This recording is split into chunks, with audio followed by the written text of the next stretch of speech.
The iron burned into her flesh with a sound that echoed through the canyon like a scream from hell itself. And Elena Worth would carry that scar for the rest of her life, as proof that some men believed they could own another human being. She had been 17 when Victor Kane marked her, and now at 19, she stood behind the bar of the Lucky Strike Saloon in El Dorado Canyon, Nevada, pouring whiskey for miners and cowboys while keeping her right shoulder covered no matter how hot the desert sun made the cramped room. It was 1881, and the silver mines had brought every kind of person to this dusty settlement carved into the rocks between towering canyon walls. But Elena had learned to keep her distance from all of them, especially the ones who looked at her like they wanted to know what lay beneath the high-necked blouses she always wore. The cowboy who walked through the door that September afternoon looked different from the usual crowd, though Elena could not have said exactly why at first glance. He was tall and lean with sun-darkened skin and hair the color of summer wheat, wearing a worn leather vest over a faded blue shirt and denims that had seen better days. What caught her attention was not his appearance, but the way he moved, careful and deliberate, like a man who had learned to read a room before he committed to staying in it. He chose a spot at the far end of the bar, away from the cluster of miners arguing over a card game, and when his eyes met hers, they were the gray-green of sage after rain. "Whiskey," he said, his voice rough but not unkind. Elena poured the drink without comment, sliding the glass across the scarred wooden surface. She had become an expert at serving customers without inviting conversation, a skill that had kept her safe in the year since she had fled Kansas and the ranch, where Victor Kane had treated her like property, instead of the orphaned girl he had taken in after her parents died of cholera. The brand on her shoulder throbbed sometimes when the weather changed, a permanent reminder that she had been marked like cattle, like something owned and controlled. She touched it now through the fabric of her dress, an unconscious gesture that she stopped as soon as she realized what she was doing. The cowboy watched her over the rim of his glass, but his gaze held curiosity rather than the hunger she had learned to recognize and fear.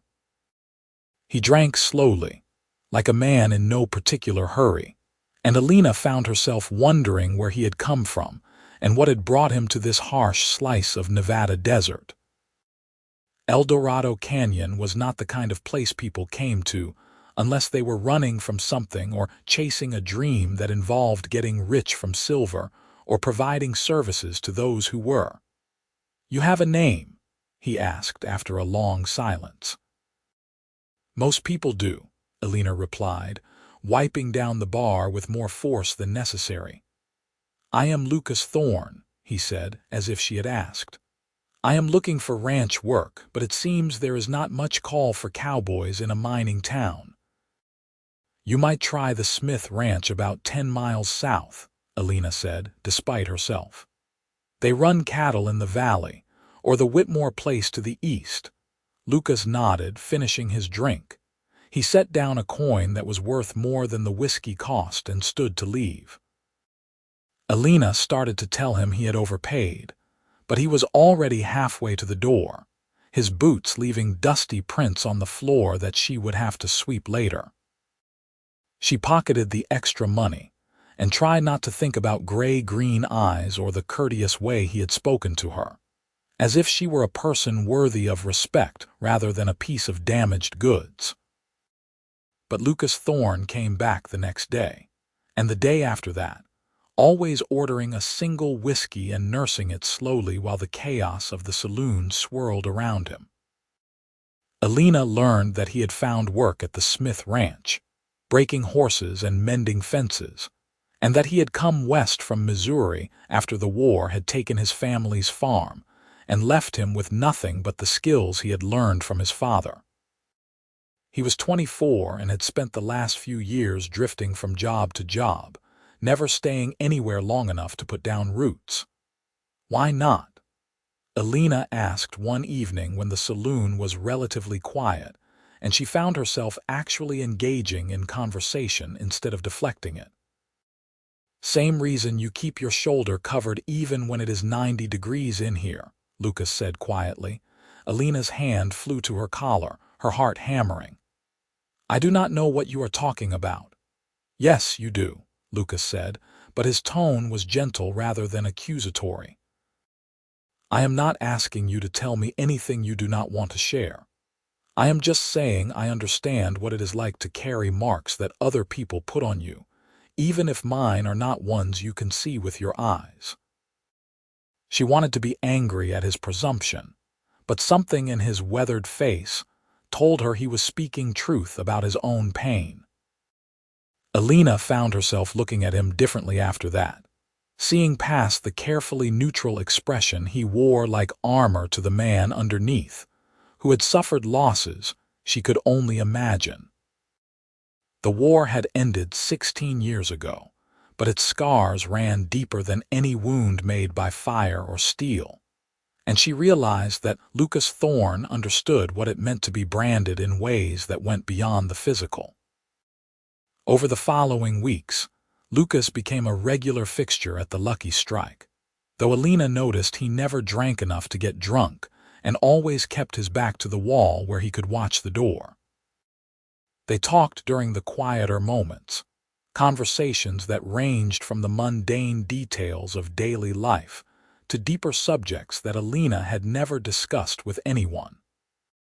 She learned that Lucas had been 12 when he watched Union soldiers burn his family's farm, too young to fight but old enough to remember every detail of that day.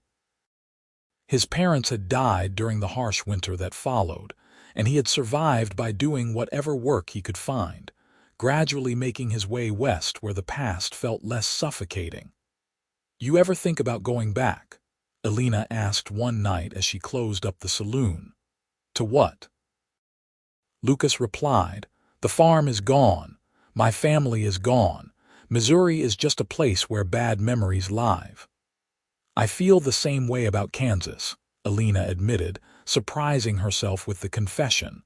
Lucas looked at her with those steady eyes that seemed to see too much. "What happened to you there?" Elena's throat tightened, and for a moment she could not breathe.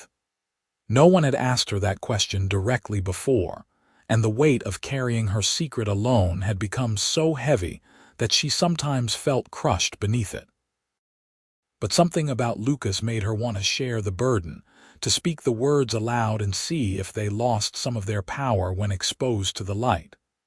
"I was orphaned at 16, she began slowly. "Cholera took my parents during an outbreak that killed half the town. Victor Kane owned the largest ranch in the area, and he took me in. Said he needed help with the household work, and I needed a place to live. It seemed like a good arrangement at first." Lucas waited without interrupting, his attention focused entirely on her. "But Victor Kane believed that taking me in gave him ownership of me in every way," Elena continued, her voice dropping to barely above a whisper. "When I refused his advances, he decided to mark me so no other man would want me. He heated a branding iron in the forge and held me down while he burned his ranch mark into my shoulder, the same mark he put on all his cattle. He said if I told anyone, he would say I was a thief who tried to steal from him, and that no one would believe the word of an orphan girl over a respected rancher." The words came faster now, spilling out after being locked away for so long. "I ran as soon as I could, took what little money I had saved and bought passage on a stagecoach heading west. I ended up here because I ran out of funds and needed work, and the saloon owner was willing to hire me without asking too many questions. That was a year ago, and I have been here ever since, trying to pretend that the scar on my shoulder does not exist and that no one will ever see it." When she finished, Elena realized tears were streaming down her face, hot tracks that cut through the dust and makeup she wore. She wiped at them angrily, embarrassed by the display of emotion, but Lucas simply handed her his bandana without comment. "Thank you for trusting me with that," he said after a long moment. "I am sorry that happened to you. No one deserves to be treated that way." "It does not matter now," Elena said, trying to regain her composure. "It is in the past." "The past does not stay in the past when you are still carrying it with you," Lucas replied. "I know that better than most." Something shifted between them that night. An invisible thread connecting two damaged souls who had found each other in the harsh landscape of the Nevada desert. Elena went home to the small room she rented above the general store and lay awake thinking about gray-green eyes and the way Lucas had listened without judgment, without trying to tell her that everything would be fine or that she should forget about what had happened. He had simply acknowledged her pain and let her know she was not alone in carrying it. The next evening, Lucas was waiting outside the saloon when Elena arrived for her shift. He held his hat in his hands, twisting the brim nervously, and she realized it was the first time she had seen him look uncertain about anything. "I was thinking," he started, then stopped and tried again. "What I mean to say is, I would like to take you to dinner sometime. A proper dinner, not just whiskey and conversation in a saloon. There is a restaurant in Boulder City that serves decent food, and I thought maybe you would like to get out of El Dorado Canyon for an evening." Elena's first instinct was to refuse, to retreat behind the walls she had built to protect herself from getting hurt again. But as she looked at Lucas standing there with honest hope written across his face, she found herself wanting to say yes, wanting to take the risk of opening herself up to another person even knowing all the ways it could end badly. "I would like that," she heard herself say. Lucas's smile transformed his entire face, erasing years of hardship and revealing the young man he must have been before loss had taught him to guard his heart. "How about Sunday?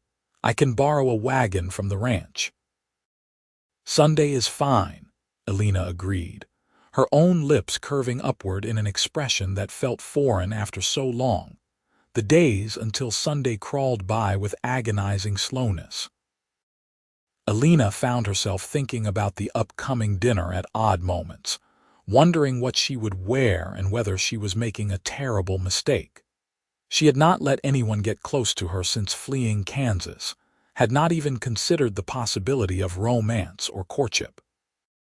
The brand on her shoulder served as a constant reminder that she was damaged, marked, less than whole. What if Lucas saw it and was disgusted? What if he decided she was not worth the trouble after all? But Sunday arrived despite her fears, and Lucas pulled up outside the general store in a clean wagon with a borrowed horse in the traces. He had cleaned up for the occasion, wearing a pressed shirt and vest that looked almost new, his hair still damp from washing. Elena had chosen her best dress, a dark blue cotton with long sleeves and a high neck that concealed the scar, and had pinned her brown hair up in a style that made her look older than her 19 years. The ride to Boulder City took nearly 2 hours, following a rough track that wound through the desert landscape. Lucas kept up a steady stream of conversation that required only occasional responses from Elena, pointing out landmarks and sharing stories about the various characters he had met working at the Smith Ranch. She found herself relaxing despite her nervousness, lulled by the cadence of his voice and the way he seemed genuinely interested in making her comfortable. Boulder City was larger than El Dorado Canyon, with proper streets and buildings that looked like they might survive the next windstorm. The restaurant Lucas had chosen was a modest establishment run by a German family, with checkered tablecloths and the smell of fresh bread filling the air. They ordered stew and potatoes, simple fare that tasted like a feast after months of whatever scraps Elena could afford on her saloon wages. "Tell me about your life before Kansas," Lucas said as they ate. What was it like growing up with your parents? Elena hesitated, unused to talking about the time before tragedy had reshaped her world. It was ordinary, she said finally. My father was a carpenter and my mother took in sewing. We lived in a small house on the edge of town. I had a normal childhood, I suppose. School and chores and dreams about what I would do when I grew up. I wanted to be a teacher. You still could, Lucas pointed out. Teachers are always needed out west. I do not have the education for it, Elena replied, and I doubt any school board would hire someone with my history. Your history is that you survived something terrible and kept going, Lucas said firmly. That takes more courage than most people ever have to show. I think that is exactly the kind of person who should be teaching children. Elena felt warmth spreading through her chest at his words, a sensation she had almost forgotten was possible. Lucas looked at her like she was valuable, like her past made her stronger rather than weaker, and she wanted desperately to believe that he was right.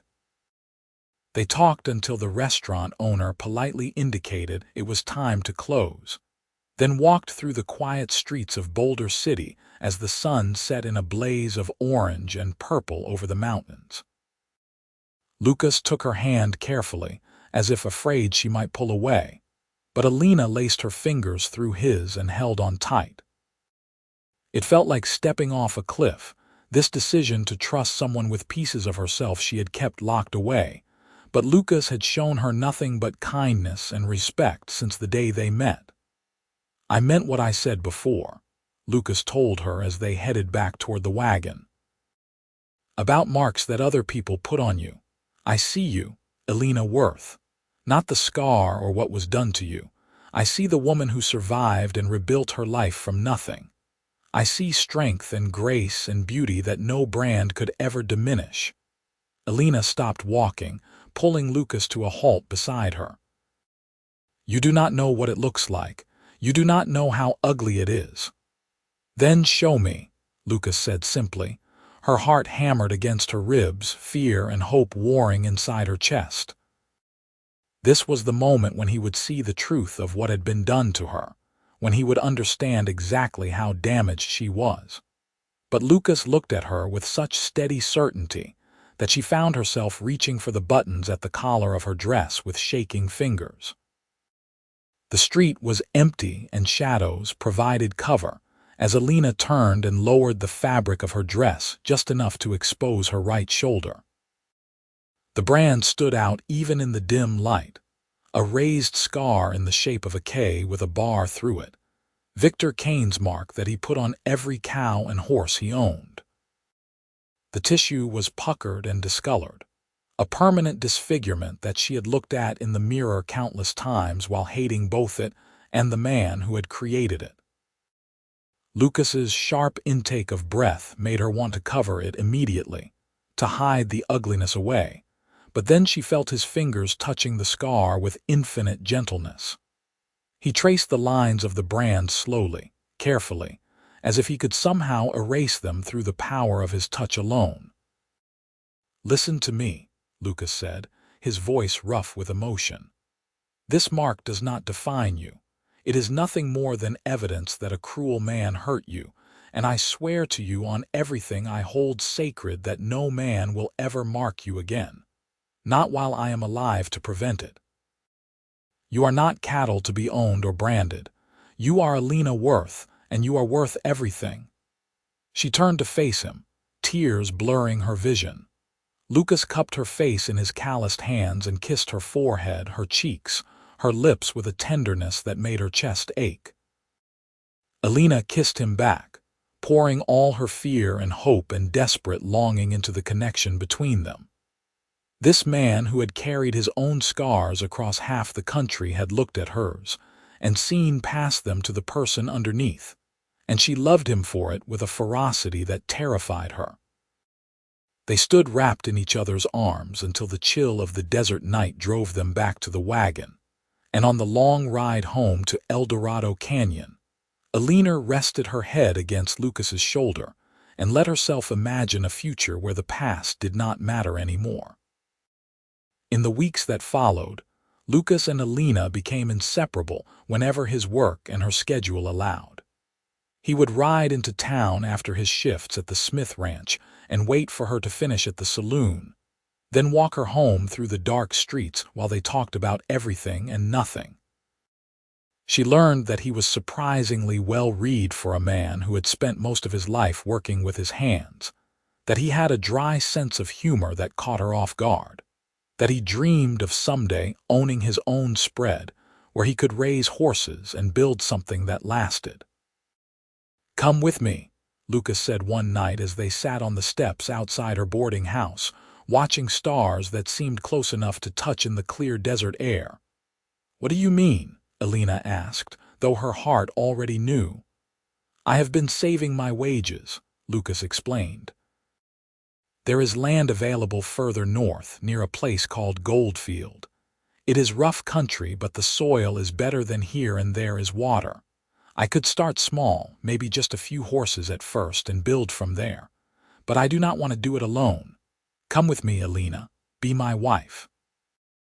Build a life with me where the past cannot touch us."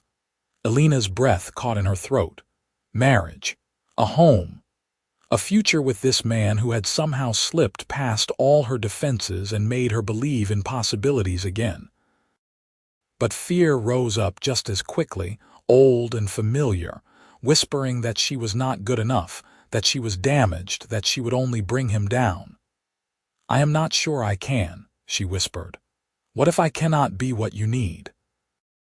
What if the things that were done to me have broken something inside that cannot be fixed?" Lucas turned to face her fully, taking both her hands in his. "You are not broken, Elena. Wounded, yes. Scarred, absolutely, but not broken. I see the way you handle drunks at the saloon without backing down. I see how you have built a life for yourself from nothing. That is not the work of someone who is broken. That is survival and strength and more courage than most people ever manage to show." "But the brand," Elena started, "is just a scar," Lucas interrupted firmly. "It does not change who you are or what you mean to me. I love you, Elena Worth. Not despite your past, but including it, because it made you into the woman sitting here with me right now. Say yes. Say you will marry me and come north and help me build something good out of all this hardship." Elena looked into his eyes and saw nothing but absolute certainty staring back at her. Lucas loved her. This man who had every reason to keep his heart locked away had chosen to give it to her instead, scars and all. And she loved him back with an intensity that made her feel like she might burst from the pressure of containing it. "Yes," she said, the word coming out stronger than she expected. "Yes, I will marry you." Lucas kissed her then, deep and passionate, and Elena kissed him back while tears of joy streamed down her face. They sat on those steps planning their future, until the sky began to lighten with dawn, talking about the kind of house they would build, and what they would name their first horse, and all the small details that transformed abstract dreams into concrete reality. They were married 2 weeks later, in a simple ceremony performed by the circuit judge who passed through El Dorado Canyon once a month.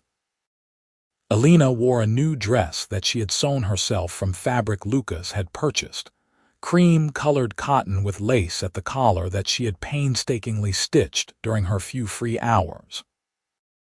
Lucas looked handsome in a dark suit borrowed from the ranch foreman, his hair freshly cut and his face shaved smooth.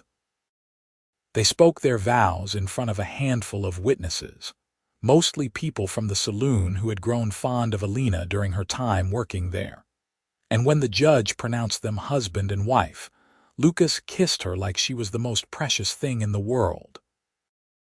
The saloon owner had given Elena her wages and a bonus that brought tears to her eyes, along with his blessing and the advice to never look back. Lucas had already given notice at the Smith Ranch, and his boss had responded by offering to sell them 2 young horses at below market price as a wedding gift, animals that would form the foundation of their breeding program.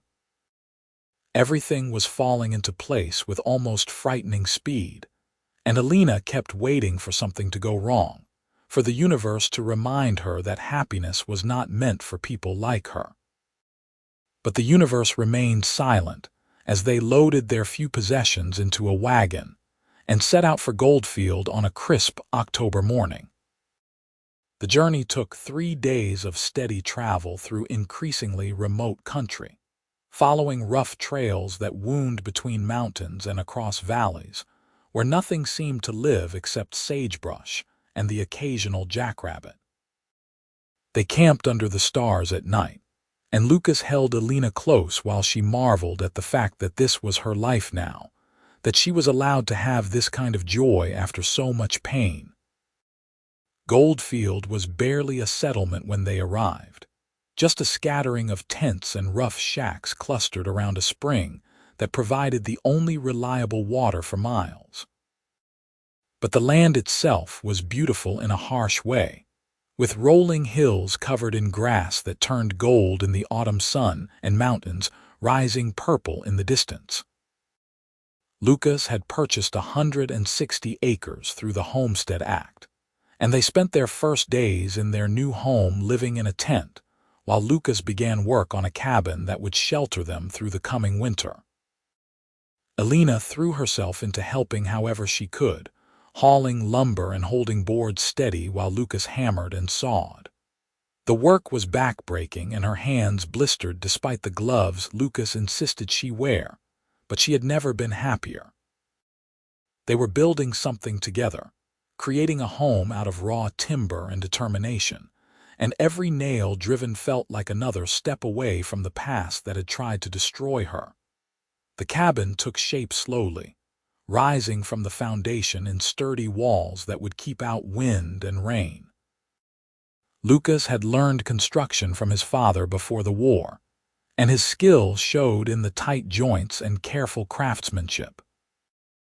They worked from dawn until dark each day, racing against the approach of winter, taking breaks only to eat simple meals and care for the horses they had staked out to graze on the rich grass. "We should name the place," Elena said one evening as they sat outside the partially completed cabin watching the sunset paint the sky in shades of crimson and gold. "What do you have in mind?" Lucas asked, his arm around her shoulders. Elena thought about it, turning possibilities over in her mind. They needed a name that reflected who they were and what they were building here, something that acknowledged the past without being defined by it. "What about Phoenix Ranch?" she suggested finally. Rising from the ashes, starting fresh, Lucas smiled, that transformation that never failed to make her heart skip. "Phoenix Ranch, I like it. A new beginning for both of us." They kissed as the sun disappeared behind the mountains, and that night they made love inside the skeleton of their new home, wrapped in blankets on the rough wooden floor. Elena ran her hands over Lucas's body and felt the scars he carried, marks left by hard work and harder times, and knew that they were both beautifully broken people who had somehow found each other. When Lucas touched the brand on her shoulder, she did not flinch away. Instead, she covered his hand with hers and held it there, reclaiming that marked flesh as her own rather than something that belonged to Victor Kane. The cabin was finished by late November, just as the first snow began to fall. It was small, just 2 rooms with a stone fireplace and windows that Lucas had traded work for in Goldfield proper, but it was theirs. Elena hung curtains she had sewn from feed sacks and arranged their few pieces of furniture. A table and chairs Lucas had built, and a bed frame they had purchased used from a family leaving the area. She stood in the middle of the main room and felt such overwhelming gratitude that she had to sit down until the wave of emotion passed. Winter settled over the ranch in earnest, bringing cold that crept through every crack and snow that piled in drifts against the cabin walls. But inside, Elena and Lucas were warm and safe, spending the long evenings reading to each other from the handful of books they owned or simply talking about their plans for spring. Lucas wanted to build a proper barn for the horses and fencing to divide their land into pastures. Elena dreamed of starting a garden and maybe getting some chickens to provide eggs. They made love frequently, learning each other's bodies with patient exploration, and Elena discovered that intimacy did not have to mean pain or violation. With Lucas, it was tender and joyful, an expression of the love that bound them together. By the time spring arrived and the snow began to melt, Elena suspected she might be pregnant. She waited until she was certain before telling Lucas, wanting to be sure before she raised his hopes. When she finally shared the news on a warm April evening while they worked in the garden plot she had started, Lucas actually whooped with joy and picked her up, spinning her around until she was dizzy and laughing. "A baby," he kept saying, wonder in his voice. "We are going to have a baby." "In about 6 months, if I am calculating correctly," Elena confirmed, her hands resting on her still flat stomach. "Are you happy about it?" "Happy does not begin to cover what I am feeling," Lucas replied, setting her down carefully as if she might break. "You have given me everything, Elena. A home, a future, and now a family. I am the luckiest man alive." Elena kissed him, pouring her own joy into the connection between them. She had never imagined she would have this. Never dreamed that the girl Victor Kane had branded like an animal would someday stand on her own land carrying her husband's child. Life had a way of surprising you, she realized, of taking your worst moments and transforming them into something beautiful if you were brave enough to keep going. The pregnancy progressed smoothly, though Elena found herself exhausted by the simplest tasks as her body changed to accommodate new life.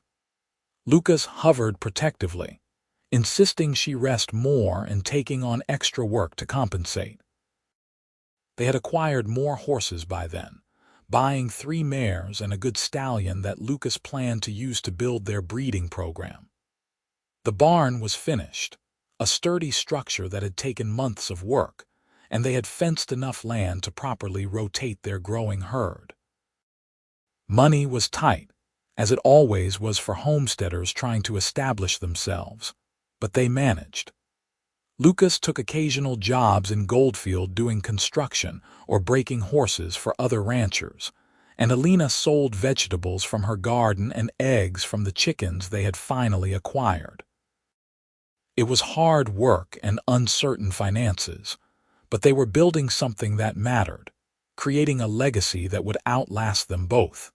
Elena went into labor on a cold November night, exactly 9 months after she had first suspected she might be pregnant. Lucas rode hard for Goldfield to fetch the midwife, a capable woman named Mrs. Henderson, who had helped deliver half the babies in the region. The labor was long and difficult, lasting through the night and into the following day, but Elena endured it with gritted teeth and Lucas's hand clasped tightly in hers. When their daughter finally arrived, red-faced and screaming her displeasure at being thrust into the cold world, Elena felt her heart expand in ways she had not known were possible. Lucas cradled the tiny infant with awe, tears streaming down his weathered face, and Elena watched her husband fall completely in love with their child. "What should we name her?" Lucas asked, his voice hoarse with emotion. Elena had thought about names throughout the pregnancy, considering and discarding dozens of options. But as she looked at her daughter, really looked at her, one name felt absolutely right. "Rose," she said softly. "Rose Elena Thorne, something beautiful that thrives even in harsh conditions." "Rose," Lucas repeated, testing the sound. "It is perfect. She is perfect." They sat together in their small cabin, new parents marveling at the miracle they had created, and Elena felt the last pieces of her broken heart finally heal. Victor Kane had tried to mark her as property, to destroy her sense of self-worth, and make her believe she was less than human. But she had survived his cruelty, and built a life so full of love and purpose that the brand on her shoulder had become nothing more than a reminder of how far she had traveled. The years that followed were not easy, but they were good. The ranch grew slowly but steadily, their horse breeding program gaining a reputation for quality animals that commanded premium prices. Lucas proved to be gifted with horses, able to gentle even the most difficult animals through patience and understanding rather than force. Elena managed the household and garden while also keeping their financial records and handling correspondence with buyers. They made a good team, each contributing their strengths to the shared enterprise of building a life together. Rose grew into a bright, curious child with her mother's brown hair and her father's gray-green eyes. She learned to ride almost before she could walk properly, bouncing around on a gentle mare while Lucas led her in circles around the corral. Elena watched her daughter with fierce protectiveness, determined that Rose would grow up knowing she was loved and valued, that her worth was inherent rather than something that could be taken away. When Rose was 3, Elena gave birth to a son they named Matthew, and 2 years after that, another daughter they called Sarah. The cabin that had seemed adequate for 2 felt cramped with 5, so Lucas built an addition that doubled their space. Money remained tight with 3 children to feed and clothe, but they managed through careful planning and hard work.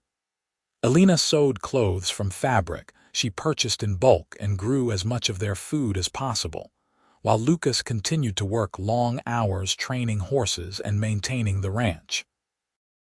The children grew healthy and strong, running wild across the ranch land and learning responsibility through age-appropriate chores. Lucas taught them to ride and rope, and all the practical skills they would need to survive in this harsh country. Elena taught them reading and arithmetic, and the importance of treating others with kindness and respect. They were building the kind of family that Elena had dreamed about during those dark days in Kansas, when survival had seemed like the best she could hope for. On Rose's 10th birthday, Elena found her daughter examining the brand on her shoulder with curious eyes as Elena changed clothes.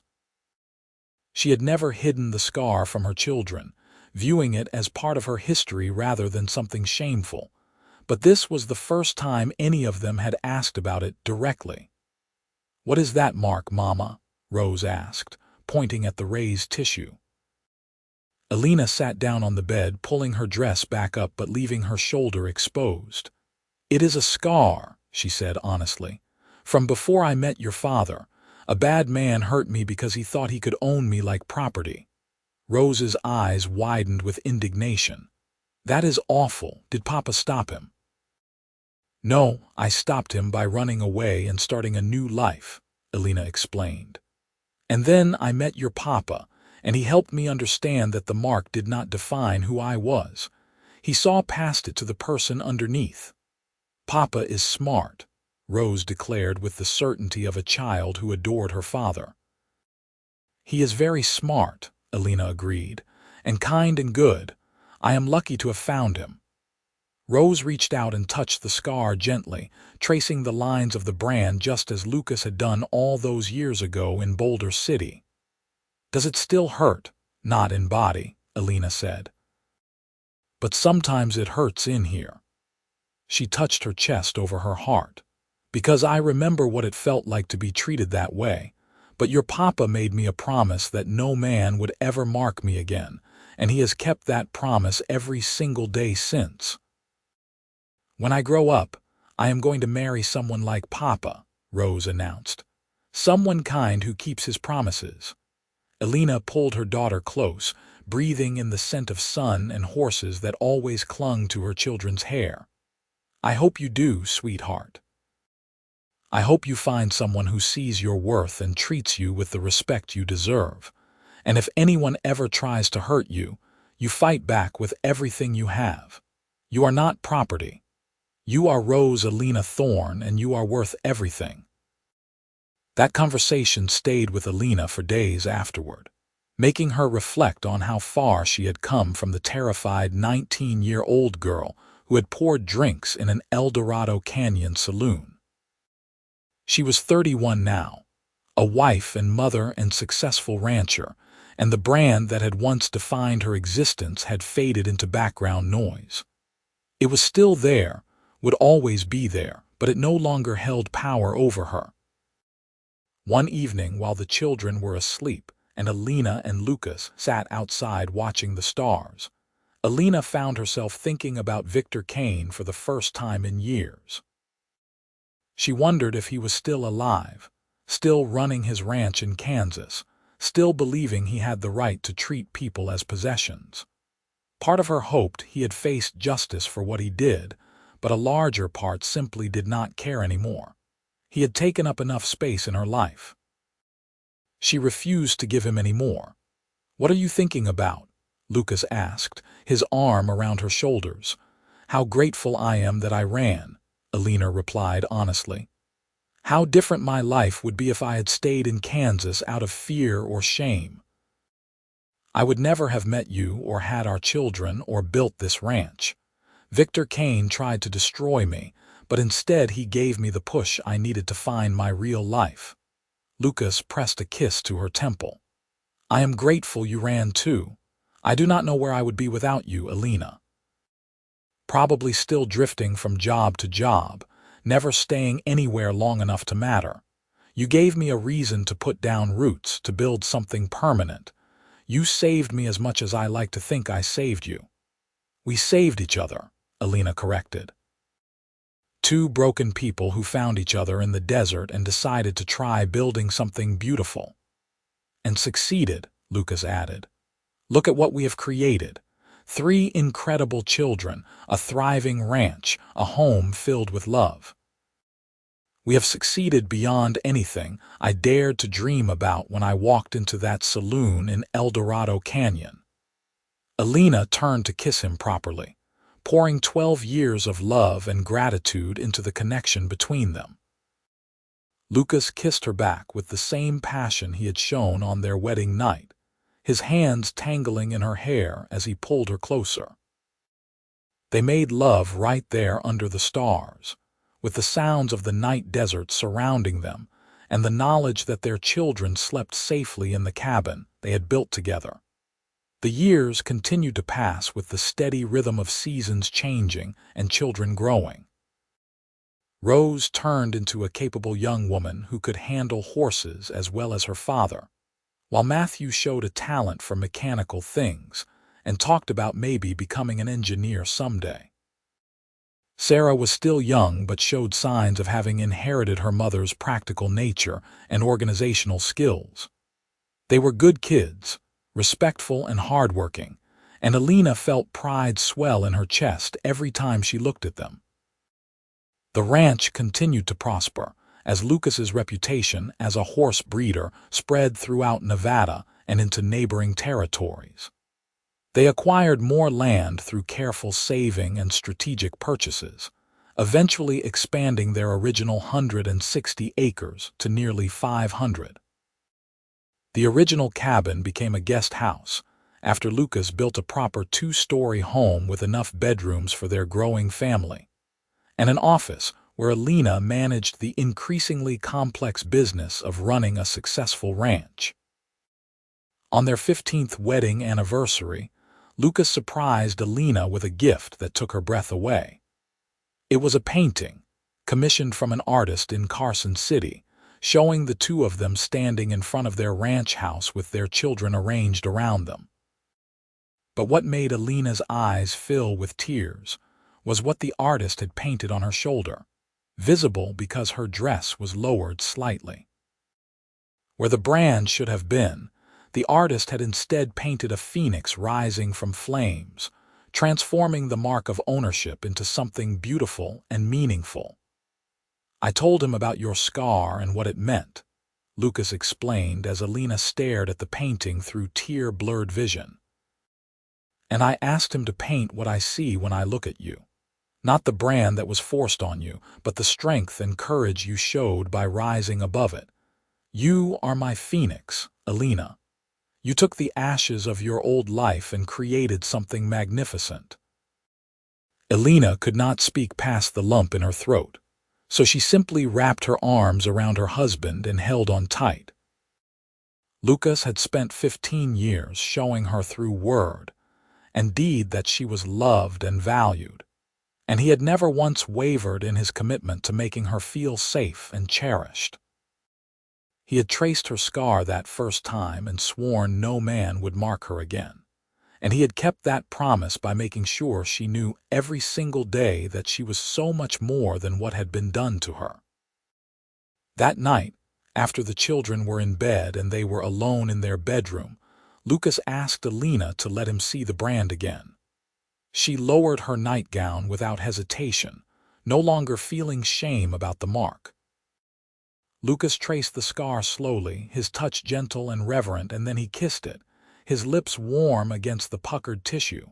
"Thank you," he whispered against her skin. "For what?" Elena asked, confused. "For surviving, for being brave enough to run, for giving me the chance to love you and build this life with you. If Cain had succeeded in breaking you, we would never have found each other. So in a terrible way, I am grateful that you are strong enough to carry this scar and not let it define you." Elena turned to face him, cupping his weathered face in her hands. "You helped me become that strong. When I met you, I was still broken, still believing that the brand made me less than human. You showed me differently. You looked at me like I mattered, like I was valuable exactly as I was. You gave me the courage to believe in myself again." They made love slowly that night, celebrating 15 years of marriage and all the trials and triumphs that had brought them to this moment. Lucas was gentle with her, as he always was, his hands and mouth worshipping her body with patient attention.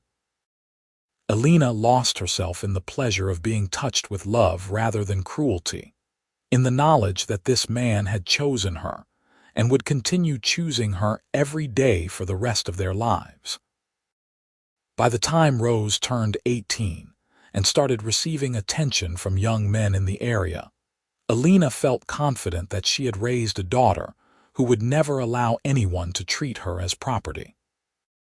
Rose had her father's steady nature and her mother's fierce independence, and she made it clear that she would not settle for anything less than genuine love and respect. Elena watched her daughter navigate courtship with wisdom beyond her years, and felt satisfaction knowing that the cycle of abuse that had marked her own young life would not continue to the next generation.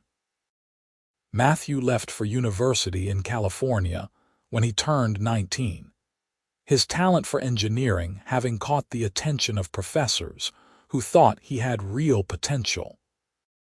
It was hard to let him go, but Elena and Lucas had raised their children to follow their dreams rather than being constrained by the limitations of ranch life.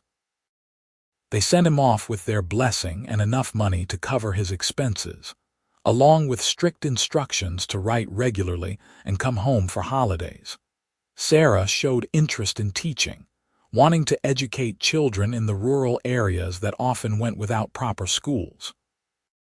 Elena helped her daughter study for the teaching examination, passing along everything she had learned through her own reading and experience.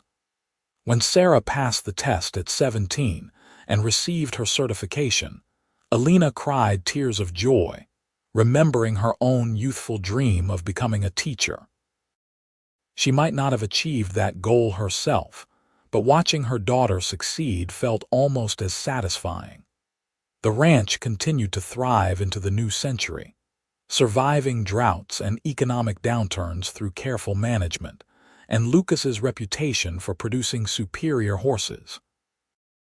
They employed several ranch hands by then, men who had proven themselves trustworthy and hardworking over the years. Elena managed the household and business affairs while Lucas oversaw the daily operations, and together they had built something that would last beyond their own lifetimes. On a spring evening in 1905, 24 years after they had first met in El Dorado Canyon, Elena and Lucas sat on the porch of their home watching the sunset paint the Nevada sky in shades of orange and pink. They were both in their 40s now, with gray streaking their hair and lines marking their faces, but the love between them had only deepened with time. Rose was married to a good man and had given them 2 grandchildren. Matthew was working as an engineer on railroad projects throughout the West. Sarah was teaching at a school in a small mining town and writing letters full of stories about her students. "You ever regret it?" Elena asked suddenly, breaking the comfortable silence. "Taking a chance on a damaged saloon girl with a brand on her shoulder?" Lucas turned to look at her with those steady gray-green eyes that still made her heart skip. "Never. Not for a single moment. You are the best thing that ever happened to me, Elena Thorne. You and our children and this life we have built together. I would make the same choice 1,000 times over. Even knowing how hard it would be. The lean years and the struggles and all the challenges we have faced." Elena pressed, needing to hear him confirm what she already knew in her heart. "Especially knowing all that," Lucas replied firmly. "Easy things are not usually worth having. But you, this ranch, our family, we fought for all of it, and that makes it precious. I meant what I said that night in Boulder City 24 years ago. I saw you then, and I see you now. Not the brand or the past or anything except the remarkable woman sitting next to me. And I swear to you again, just like I did then, that no man will ever mark you as long as I draw breath." Elena leaned her head on his shoulder, feeling peaceful in a way that had once seemed impossible.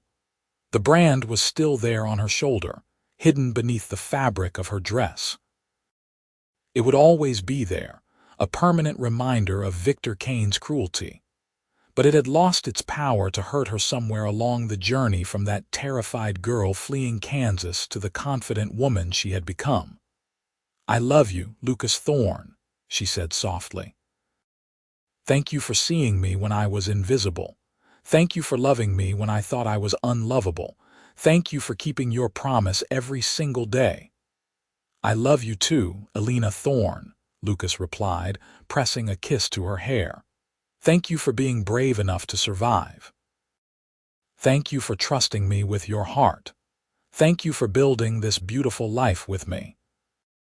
They sat together as the sun disappeared below the horizon, and stars began to emerge in the darkening sky. 2 people who had found each other against all odds and created something lasting from their shared pain. The brand on Elena's shoulder had not defined her after all.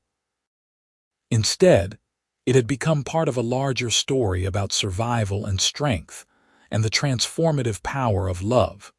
Rose arrived the next weekend with her husband and children, filling the house with noise and laughter. Matthew sent a telegram saying he would be home for Christmas with news about an exciting new project. Sarah wrote to say she had been offered a position at a larger school with better pay.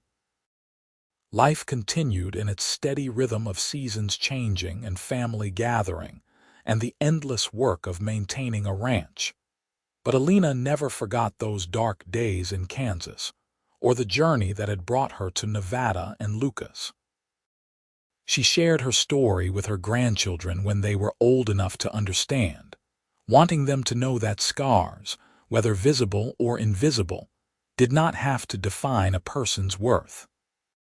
She told them about the cowboy who had traced her brand and sworn no man would mark her again, and how that promise had helped her reclaim herself from the ashes of her past.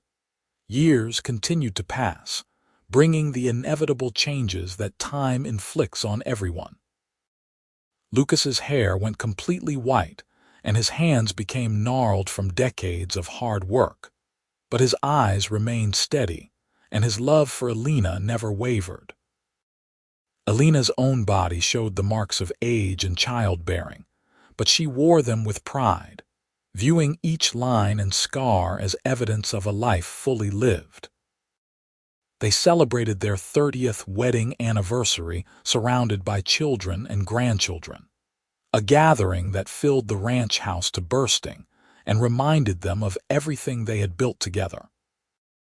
Rose proposed a toast to her parents, praising their love and dedication and the example they had set for the next generation. Matthew spoke about the importance of choosing a partner who saw your worth and treated you with respect. Sarah read a poem she had written about phoenixes rising from ashes and new beginnings forged in the desert. As Elena looked around the room at all the faces of people she loved, she felt overwhelming gratitude for the path her life had taken. Victor Kane had tried to break her, to reduce her to nothing more than marked property, but she had refused to let him succeed. She had run and survived and rebuilt, and in the process, she had found a love so deep and true that it had transformed everything. That night, lying in bed beside Lucas with moonlight streaming through the windows, Elena traced the scars on her husband's hands, those physical marks of a life spent working hard to provide for his family. Lucas caught her hand and brought it to his lips, kissing her palm tenderly. "What are you thinking about?" he asked, the same question he had posed countless times over 3 decades. "How lucky I am," Elena replied honestly. "How grateful I am that I was brave enough to run and you were patient enough to wait for me to heal. How miraculous it is that we found each other in the middle of the Nevada desert and built all this." "Luck had nothing to do with it," Lucas said. "It was courage and choice and commitment. You chose to survive. You chose to trust me. You chose to build this life even when it would have been easier to give up. That is not luck, Elena. That is strength." Elena smiled in the darkness, her heart full to bursting with love for this man who had spent 3 decades showing her through word and deed that she mattered. The brand on her shoulder had faded somewhat with age, the raised tissue becoming less pronounced. But the memory of what Lucas had said that night in Boulder City remained as clear as if it had happened yesterday. He had traced her scar and sworn no man would mark her again, and he had kept that promise by making sure she knew every day that she was valuable and loved and whole. They fell asleep wrapped in each other's arms, 2 people who had been broken by life and then healed by love, and Elena's last thought before sleep claimed her was that she had finally found home. Not a place on a map, but a feeling of belonging that came from being truly seen and accepted by another person. The brand that had once defined her as property had become nothing more than a footnote in a much larger story about resilience and redemption, and the miraculous way that 2 scarred souls could find each other and create something beautiful. The ranch continued to operate successfully under their management for many more years, becoming known throughout the region as a place where quality horses were bred, and where the owners treated their employees and animals with respect. Lucas never lost his gift for gentling difficult horses, and ranchers from across Nevada and into California sought him out for training advice. Elena's garden became legendary, producing vegetables and flowers that seemed to thrive despite the harsh desert conditions, and she was always willing to share seeds and growing tips with other homesteaders struggling to coax life from difficult soil. As they entered their 50s and then their 60s, Elena and Lucas gradually began handing over more of the daily operations to their children and hired hands. Rose and her husband moved onto the ranch property, building their own home and taking over much of the horse breeding program. Matthew returned from California with his wife and young children, using his engineering skills to improve the ranch infrastructure with modern water systems and better fencing. Sarah continued teaching but spent summers at the ranch, helping her mother manage the household and teaching the grandchildren their letters and numbers.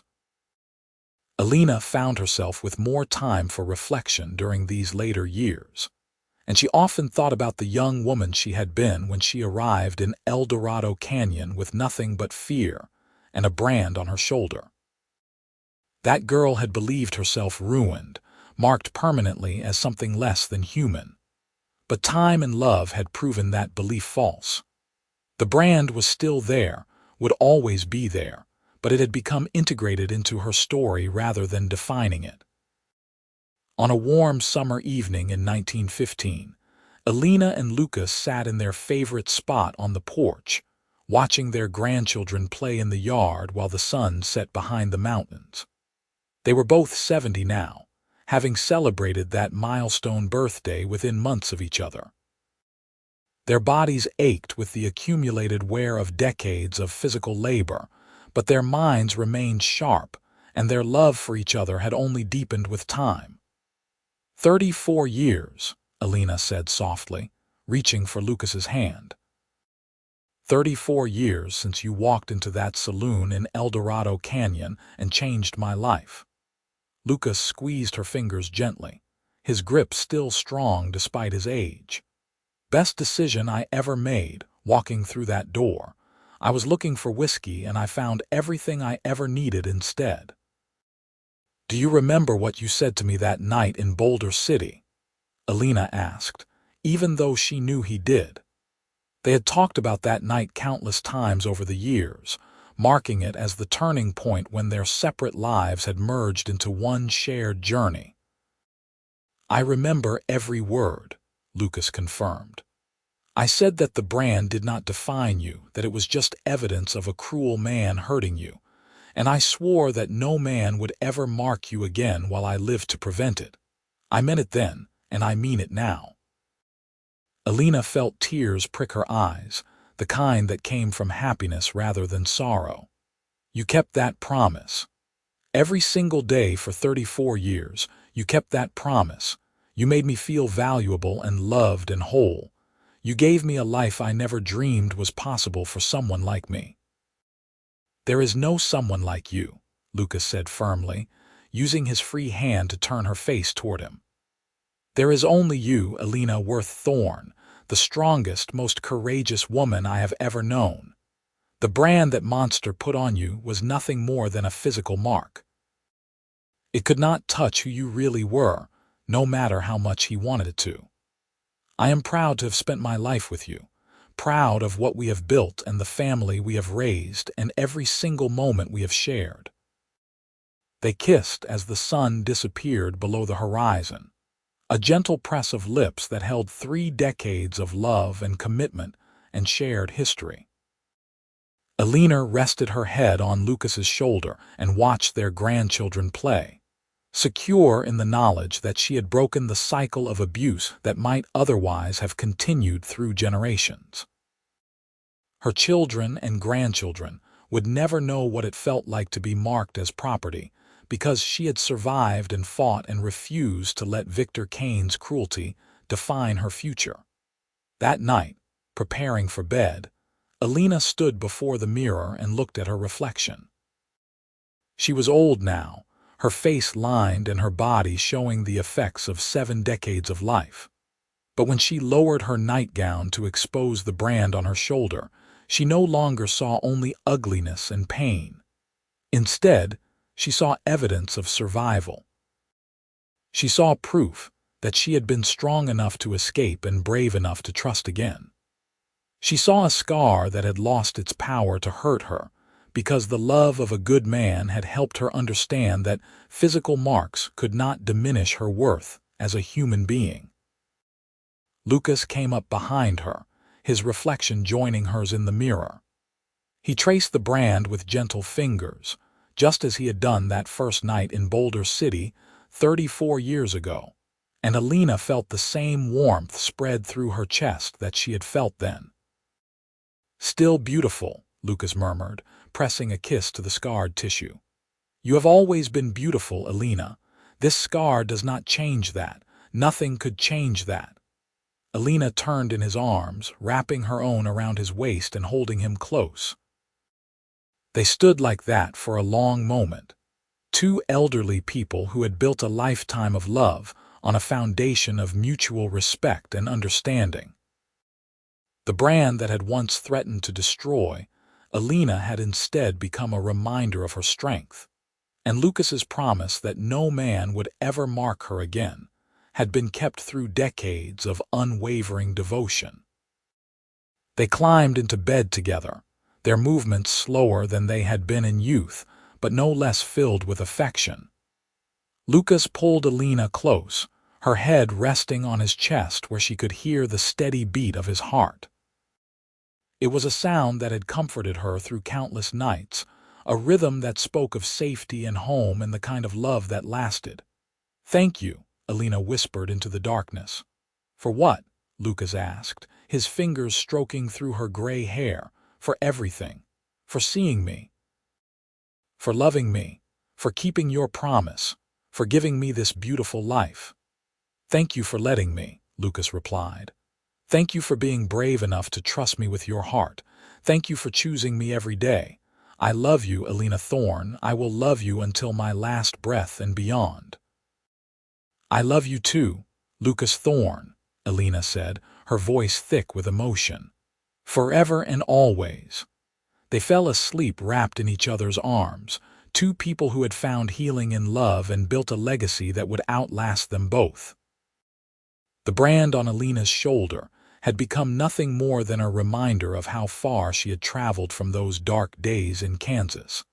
A physical mark that had lost its power to define her because she had refused to let it. The years continued their steady march forward, bringing the inevitable changes that time inflicts on everyone. But through it all, Elena and Lucas remained constants in each other's lives, their love providing an anchor in a world that was rapidly transforming around them. They watched their grandchildren grow and marry and have children of their own. They celebrated anniversaries and holidays and all the small moments that made up a life well lived. When Elena was 75 and Lucas was 76, they decided to take a trip back to El Dorado Canyon, wanting to see the place where they had first met one more time before age made travel impossible. The journey was harder than it had been in their youth, requiring frequent stops and careful attention to their aging bodies, but they persevered until they finally arrived in the town that had changed so much since they had left it 4 decades earlier. The Lucky Strike Saloon was gone, replaced by a general store. The canyon walls still rose on either side, but the settlement had grown and modernized in ways that made it barely recognizable. Elena stood on the spot where she had poured whiskey and tried to remember what it felt like to be that terrified 19-year-old girl, but the memories felt distant and faded, belonging to someone else entirely. "You regret leaving?" Lucas asked as they walked the main street hand in hand. "Not for a second," Elena replied immediately. "This place was never home. It was just where I stopped running long enough to catch my breath. You are home, Lucas. Wherever you are, that is where I belong." They stayed in El Dorado Canyon for 2 days, exploring the changes and marveling at how different everything looked. But they were both ready to leave by the 3rd morning, eager to return to the ranch and the family that waited for them there. The past was interesting to visit, but it was just that, the past. Their real life existed in the present and the future, in the grandchildren who called them by affectionate nicknames and the great-grandchildren who were just beginning to arrive. The trip back to Goldfield took longer than the journey out, and by the time they arrived home, both Elena and Lucas were exhausted. But they were satisfied too, having closed a circle by returning to where their story began and confirming that leaving had been the right choice. They had built something lasting and meaningful, a legacy of love that would continue through the generations they had helped create. As they settled back into the comfortable routines of ranch life, Elena found herself thinking often about the night Lucas had traced her brand and made his promise. That moment had been a turning point, the first time she had allowed herself to hope that maybe, just maybe, she could have a different future than the one Victor Kane had tried to force upon her. Lucas had seen past the scar to the woman underneath, and in doing so, he had given her the courage to see herself that way too. On their 40th wedding anniversary, surrounded by 4 generations of family, Elena stood to make a toast. Her voice was not as strong as it had been in her youth, but it carried clearly through the crowded room as she looked at the man she had spent 4 decades loving. 40 years ago, I married the best man I have ever known, Elena began, her eyes locked on Lucas's weathered face. He took a chance on a broken girl with a scarred shoulder and a heart full of fear, and he spent the next 4 decades showing me what real love looks like. He promised me that no man would ever mark me again, and he kept that promise by making sure I knew every single day that I was valuable and cherished and whole. Lucas Thorne, you are the reason I survived. You are the reason I thrived. You are the reason I can stand here tonight surrounded by children and grandchildren and great-grandchildren, and feel nothing but gratitude for the life I have lived. I love you with everything I am, and I thank God every day that you walked into that saloon in El Dorado Canyon all those years ago. There was not a dry eye in the room as Elena finished speaking, and Lucas stood to pull her into his arms, holding her close while their family erupted in applause. They swayed together slowly, moving to music only they could hear. 2 elderly people who had built a lifetime on a foundation of mutual respect and unwavering love. That night, alone in their bedroom, Lucas asked Elena to show him the brand one more time. She lowered her nightgown without hesitation, and Lucas traced the faded scar with fingers that trembled slightly from age.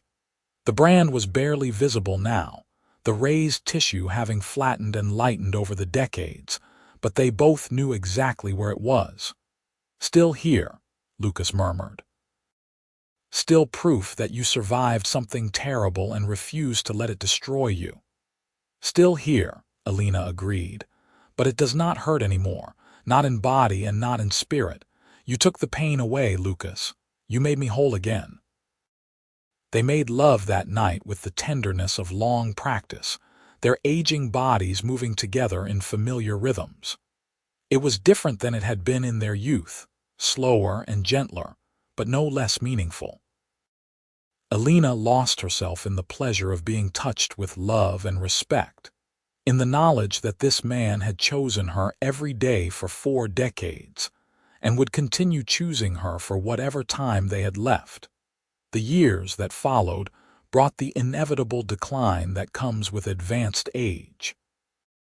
Lucas developed arthritis that made working with horses difficult, and Elena's eyesight began to fail despite her doctor's best efforts. But they adapted, finding new ways to contribute to the ranch and to spend their days. They sat on the porch for hours, watching their family work and play, telling stories about the old days to grandchildren and great-grandchildren who listened with rapt attention. Elena made sure to tell the girls especially about the brand and what it meant, wanting them to understand that physical marks could not diminish their worth. She explained that some people would try to make them feel less than human, but that they had the power to refuse that narrative and claim their own value instead. She told them about the cowboy who had traced her scar and sworn no man would mark her again, and how that promise had helped her understand that she was so much more than what had been done to her. The great-granddaughters would touch the faded brand with gentle curiosity, and Elena would tell them that scars were just evidence of battles survived, not proof of weakness. She wanted them to grow up strong and confident, secure in their own worth, never allowing anyone to treat them as property or possessions. It was perhaps her most important legacy, this determination to break the cycle of abuse and create generations of women who knew their value. When Elena was 82 and Lucas was 83, they celebrated their 47th wedding anniversary with a small gathering of immediate family. Lucas's health had declined noticeably that year, his heart growing weaker despite the doctor's treatments, and everyone knew that time was becoming precious. But he insisted on standing to make a toast, his voice shaky but determined as he looked at Elena with eyes that still held all the love of their first meeting. 47 years ago, I married my best friend, Lucas said slowly. I promised her that no man would ever mark her again, and I have spent every day since making sure she knew her worth. Elena Worth Thorne, you are the strongest, most courageous, most beautiful woman I have ever known. Loving you has been the greatest privilege of my life. Thank you for choosing me. Thank you for building this incredible family with me. Thank you for every moment we have shared. I love you more today than I did 47 years ago, and I will love you beyond my last breath. Elena was crying openly by the time he finished, and when Lucas sat down, she moved to kneel beside his chair, taking his weathered hands in hers. I love you, Lucas Thorne. Thank you for saving me. Thank you for seeing me. Thank you for keeping your promise every single day. You are my heart and my home and my everything. They kissed while their family watched, a gentle press of lips that held nearly 5 decades of love and commitment and shared history. It was a moment of perfect beauty, and everyone present knew they were witnessing something rare and precious, the kind of love that most people only dreamed about finding. Lucas passed away peacefully in his sleep 3 months later, his hand clasped in Elena's as he drew his final breath. Elena sat with him for a long time after he was gone, memorizing the lines of his beloved face and thanking him for a lifetime of love. Her heart was broken by his loss, but she was also grateful for every moment they had shared, for the 47 years he had given her, and the family they had built together. The funeral drew people from across the state, all coming to pay their respects to a man who had been known for his integrity and kindness. Elena stood beside the grave with her children supporting her on either side, and listened as person after person spoke about Lucas's impact on their lives. He had been a good man, an honest rancher, a devoted husband and father and grandfather. But more than that, he had been the kind of person who saw worth in others even when they could not see it in themselves.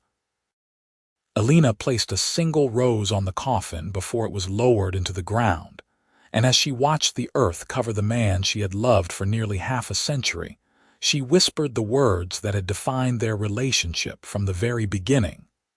No man ever marked me again. You kept your promise, Lucas Thorne. You kept your promise.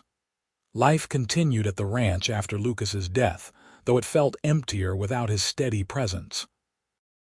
Elena moved through her days in a haze of grief, going through the motions of living while feeling like half of herself had been torn away. But she was surrounded by family who loved her, by children and grandchildren and great-grandchildren who needed her.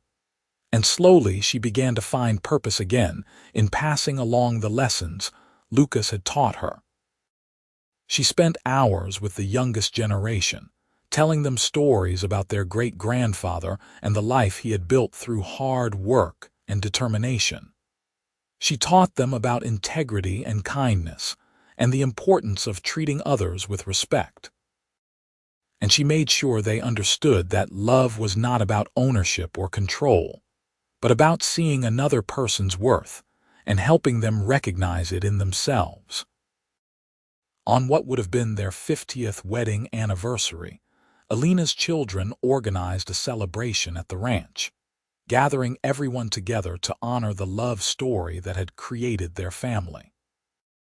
Elena wore her best dress and allowed her daughters to fix her hair, and when she looked in the mirror, she saw not the damaged girl Victor Kane had tried to destroy, but the woman Lucas had helped her become. At the celebration, Rose stood to speak about her parents' marriage, describing it as a love story for the ages. She talked about watching her father trace her mother's brand with gentle fingers and listening to him promise that it did not define her. She spoke about growing up in a household where respect and kindness were valued above all else, where her mother's strength and her father's devotion had created a template for what real love looked like. "My father kept his promise," Rose said, her voice breaking with emotion.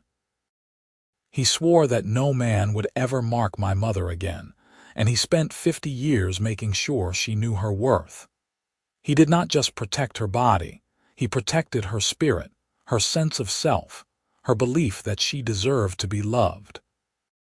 And in doing so, he created a legacy that extends far beyond their marriage. He taught all of us what it means to truly love another person, to see their scars and love them anyway, to build a life on a foundation of mutual respect and unwavering commitment."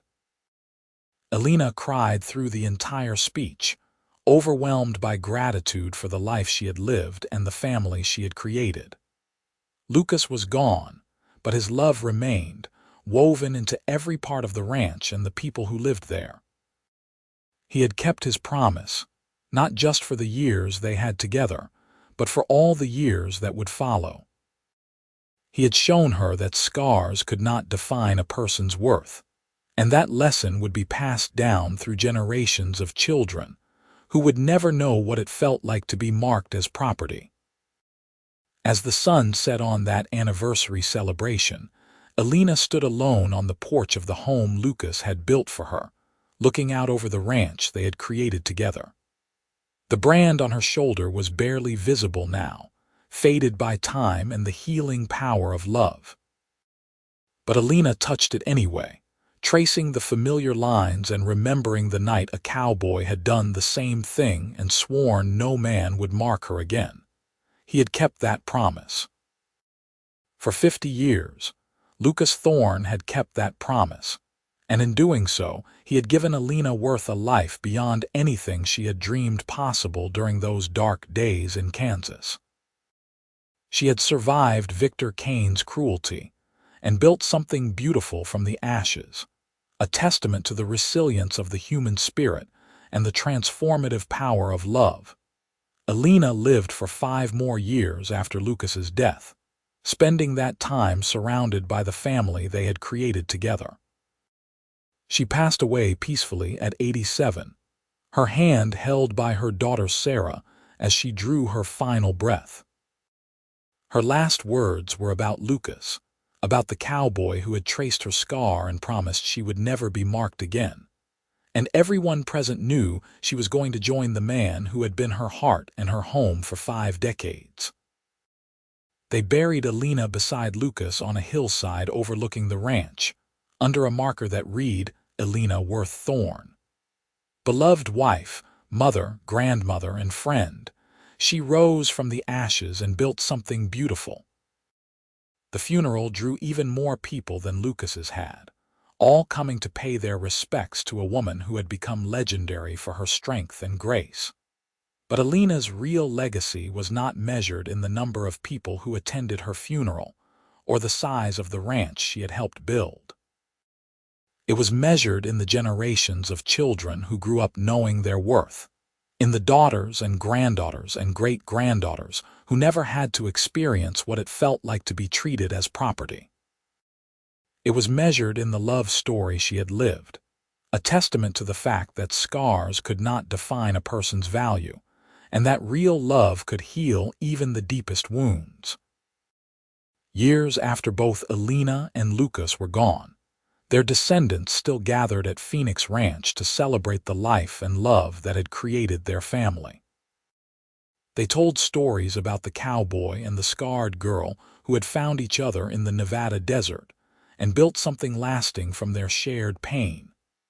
They talked about promises kept and love that endured beyond death, and the courage it took to trust again after being hurt. And sometimes, when the sun set over the mountains and the desert wind whispered through the sage, it was almost possible to see them still. Two figures standing on the porch of the old ranch house with their arms around each other, living proof that some love stories transcend time and that some promises are kept forever. The brand that had tried to define Elena as property had instead become part of a larger narrative about survival and strength, and the miraculous way that two scarred souls could find each other and create something beautiful. Lucas had traced that scar and sworn no man would mark her again, and he had kept that promise through 50 years of unwavering devotion, proving that real love could heal anything and that some scars were worth carrying, because of how far they proved you had come.